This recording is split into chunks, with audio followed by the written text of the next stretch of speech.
Kia ora and welcome to 3 News at 12. I'm Sacha McNeil, leading the news. The political war of words over the planned carbon emissions trading scheme. A coroner's hearing has begun into the death of a woman after her power was turned off due to an unpaid bill. And China will begin 3 days of national mourning later today, exactly 1 week after the earthquake hit the southwestern province of Sichuan.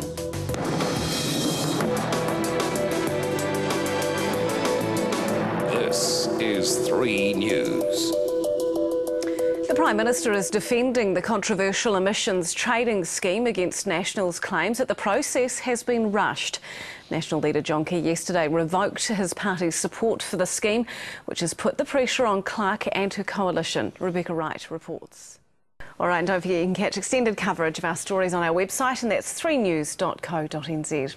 But still to come, Daniel Vettori has England in a spin in the first test at Lord's. And the Kiwi dollar kicks back up, and why China is interested in a stake in the world's biggest miner.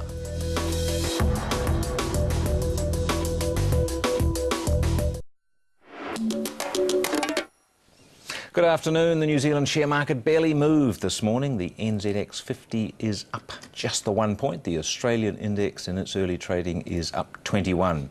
Of the New Zealand shares, Windflow Technology was up 15, Newplex up 2, Hallenstein Glasson retreated another 10, those weak retailers again.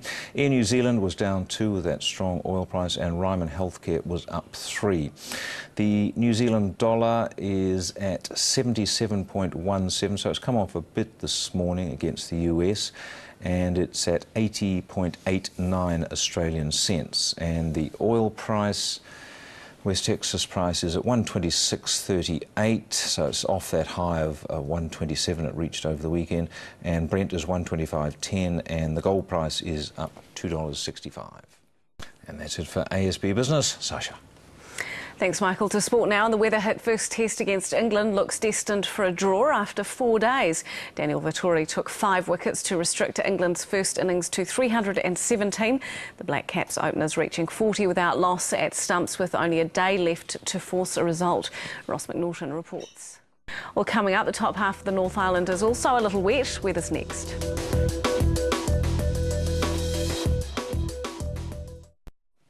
Welcome back. Time now for your weather. And the ridge that's been sitting over the country for the last couple of days is now slowly pulling away to the southeast.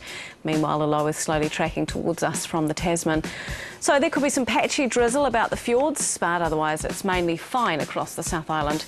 It's a similar outlook for the lower North Island, but northern areas get cloud and isolated showers.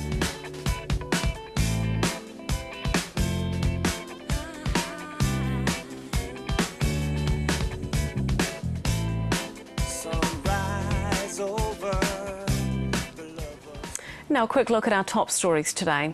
The Prime Minister is defending the controversial emissions trading scheme against National's claims that the process has been rushed.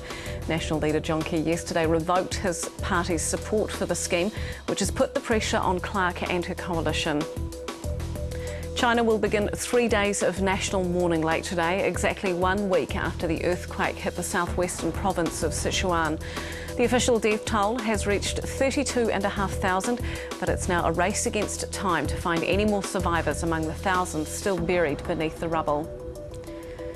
And it's been 19 years since we saw him last, but Indiana Jones and Harrison Ford are back. The fourth in the Indy series, Indiana Jones and the Kingdom of the Crystal Skull, has had its first public screening at the Cannes Film Festival. And that is 3 News for 12 for today. You can catch extended coverage of our top stories on our website, and I'll see you tomorrow morning on Sunrise at 6:30.